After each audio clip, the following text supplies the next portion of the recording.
If you have ever stared at a prescription bottle feeling scared, or if you have ever felt like a chemistry experiment gone wrong because you have tried 5 different medications in 6 months, you are in the right place.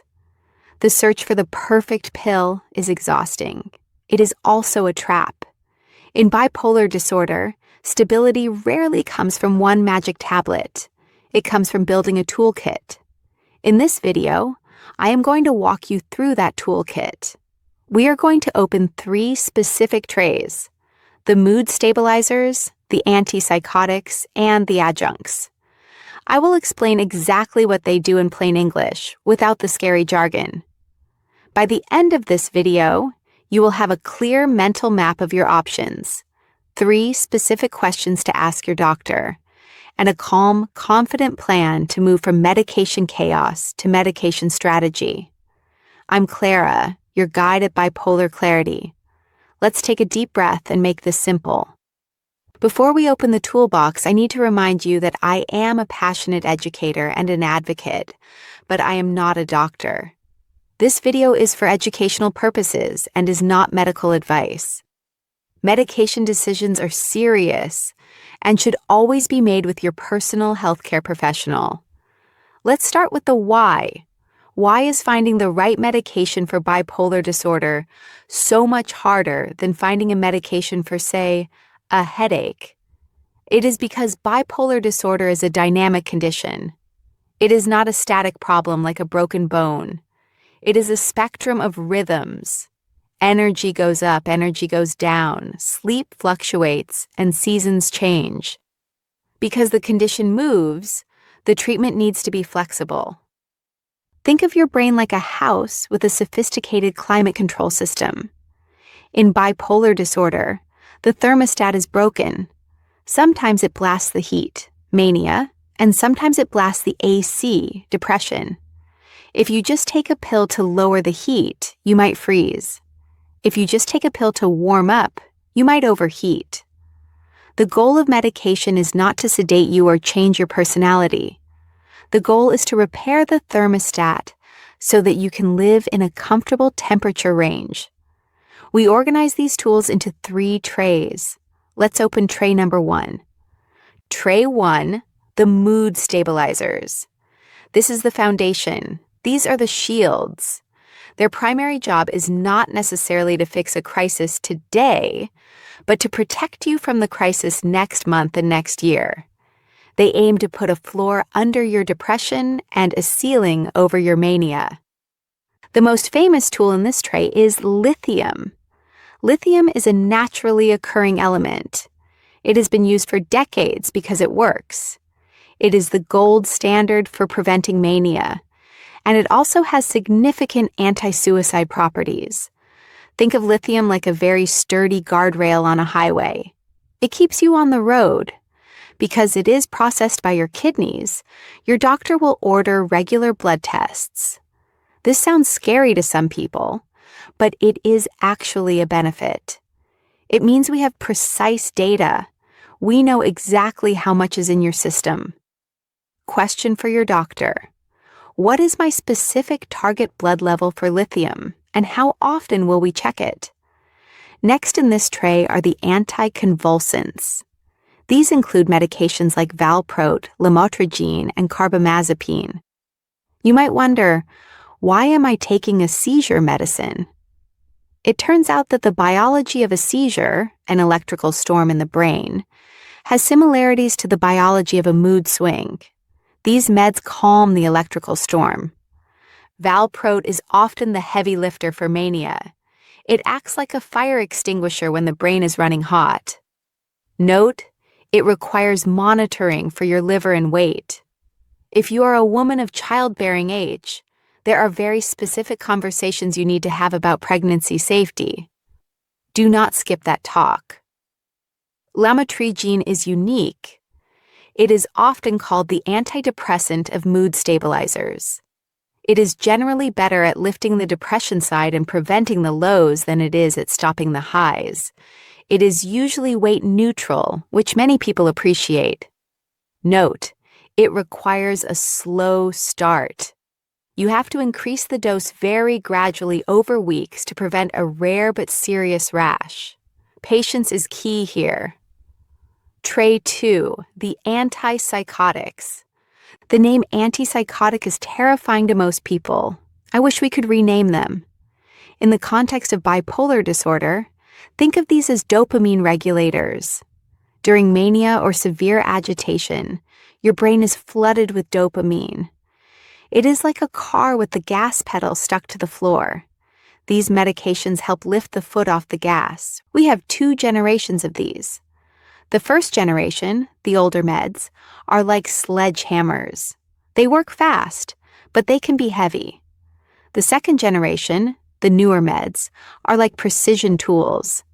These are pills like quetiapine, aripiprazole, lurasidone, and others. These are the fast actors. While a mood stabilizer might take weeks to build a shield, an antipsychotic can start calming a manic storm in hours or days. They are often used in 2 ways. 1, the rescue, to stop a manic episode quickly. 2, the maintenance, to keep you steady long term. The trade-off here is usually metabolic. Some of these meds can affect your blood sugar, your cholesterol, and your weight. Question for your doctor: what is the plan to monitor my metabolic health? Can we check my weight and blood sugar every 3 months? Quick myth check. If I take an antipsychotic, does that mean I am crazy? No. It means you have a dopamine system that runs hot. These medications are used for depression, for anxiety, and for sleep. The label on the bottle does not define your reality. Tray. 3. The adjuncts. These are the specialty tools. You don't use them for everything, but when you need them, you are glad they are there. First, sleep meds. Sleep is the first domino to fall in bipolar disorder. Sometimes your doctor will give you a specific tool just for sleep to break a cycle of insomnia. This might be a short-term prescription to reset your clock. Second, anti-anxiety meds. Anxiety often rides shotgun with bipolar disorder. These tools can help bridge the gap while you wait for the mood stabilizers to kick in. Third, antidepressants. This is a controversial tray. In unipolar depression, antidepressants are the first line of defense. In bipolar depression, they can be risky. Why? Because for some people with bipolar disorder, an antidepressant acts like rocket fuel. It can flip a person from depression straight up into mania. This is called switching. This doesn't mean you can never take them. It just means they are usually prescribed alongside a mood stabilizer, the shield, to prevent that switch. The rule: never stop or start an antidepressant without a safety plan in place. Now that we have opened the trays, how do we actually build the plan? Here is the secret. Start low, go slow. Most people want to fix everything by Friday. They start 3 meds at once. The problem is, if you get a side effect, you don't know which pill caused it.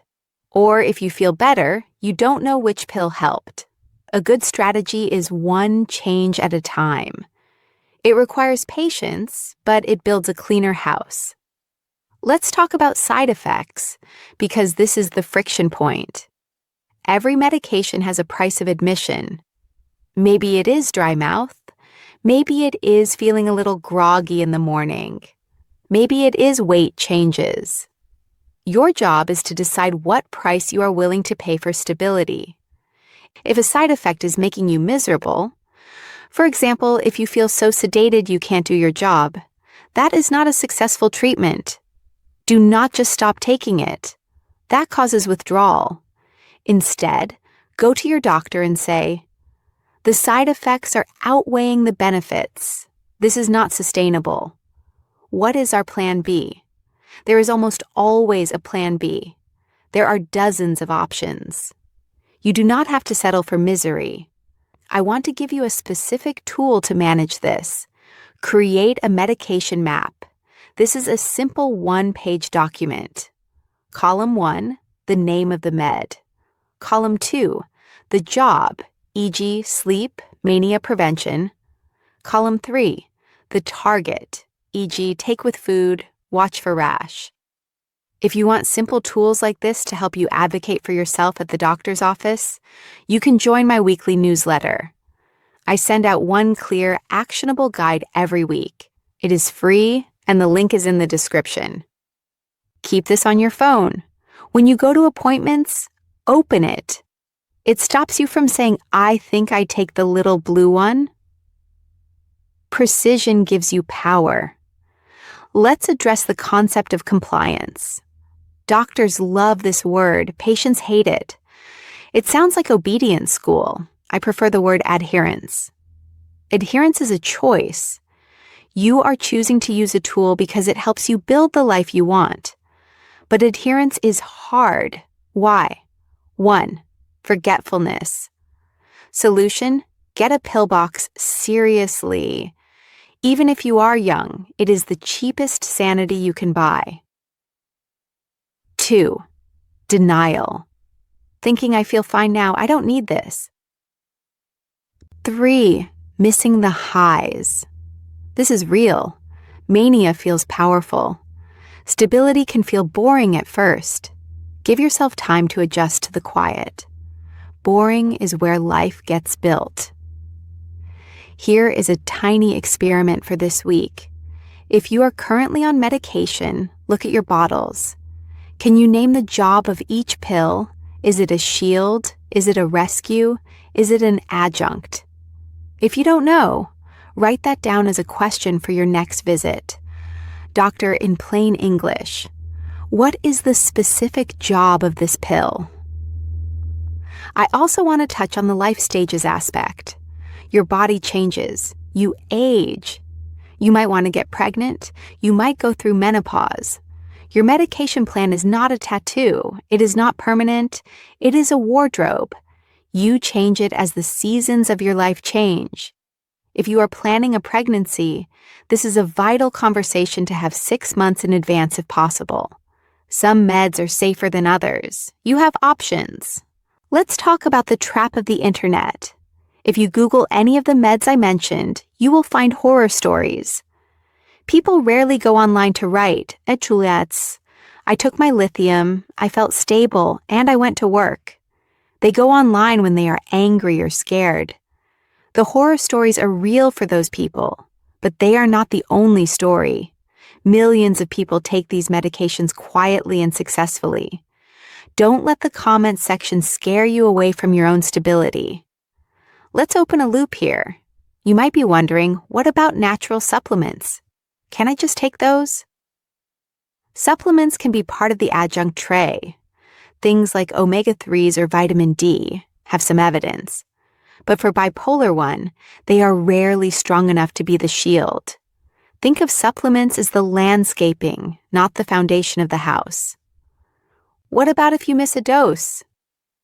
Panic sets in. I ruined it. Relax. One missed dose usually won't crash the system. Ask your pharmacist. If I miss a morning dose, do I take it at noon or wait until tomorrow? Write that answer on your medication map. Here is a 10-second daily check-in you can do. Every night, ask yourself 3 questions. 1. Did I take my meds? 2. Any new physical sensations? Tremor, nausea, thirst. 3. How is my signal? Is the radio static of my mind loud or quiet? If you track this for 2 weeks, you bring gold to your doctor. Let's micro-recap the 3 trays. Tray 1, mood stabilizers, lithium, lamotrigine, valproate. These are the shields. They protect you over time. Tray 2, antipsychotics, quetiapine, aripiprazole, etc. These are the regulators. They act fast to calm the dopamine storm. 3. Adjuncts, sleep meds, anxiety meds. These are the helpers. Your goal is not 0 symptoms. That is perfectionism. Your goal is high function. Can you work? Can you love? Can you laugh? If the meds let you do that, you are winning. Here is your homework. Create your medication map. List your meds, list their jobs, and write down one question for your next appointment. If you are feeling overwhelmed, remember this. You are not chemically dependent. You are chemically supported. Just like a diabetic uses insulin, you use these tools to regulate a biological system. There is no shame in using the right tool for the job. If this video helped clarify the confusion, please subscribe. We are building a library of plain English guides for every part of this journey. For your next step, I highly recommend watching the video appearing on your screen right now. It is called, Is It Bipolar, Not Just Depression? 7 Hidden Signs. It explains why certain medications might have made you feel worse in the past and helps you understand your own history better. Thanks for watching, and remember, it's not about the perfect pill, it's about the plan.